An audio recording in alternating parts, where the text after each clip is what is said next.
Hello, good evening to all my followers, friends, and supporters out there in the Philippines.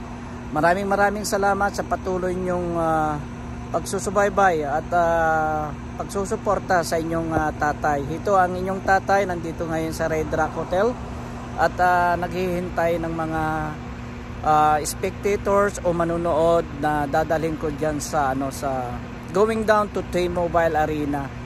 Ito yun, mayroong laro kasi dito guys na bigas sa Golden Knights, yung hockey game doon sa T-Mobile at isa tayo nag-sign up for overtime sa BGK. Pero at the same time may laro po ngayon ng Raiders dito rin sa Las Vegas. Ginaganap ngayon ongoing doon sa sa stadium, Allegiant Stadium, yung malaking stadium ngayon guys.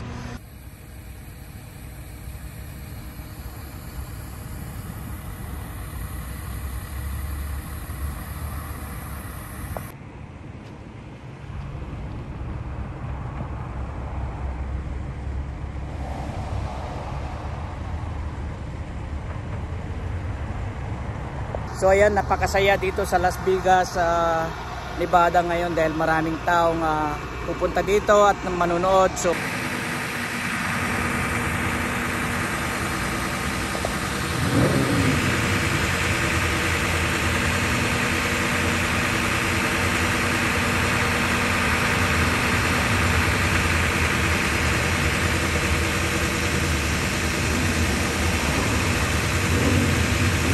So ayan, hakutin natin sila, dadalhin natin sa T-Mobile, and then at the same time pagkatapos ng after drop off, steady tayo, standby, tapos after the game babalik natin sila sa hotel.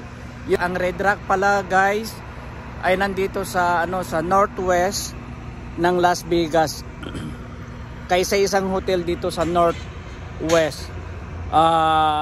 Estimate ko probably 30 minutes or 25 minutes to drive, taking the freeway ang Red Rock from Las Vegas Boulevard.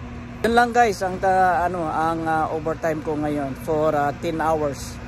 Easy money guys. Thank you for watching again, my dear followers, friends, and supporters. God bless.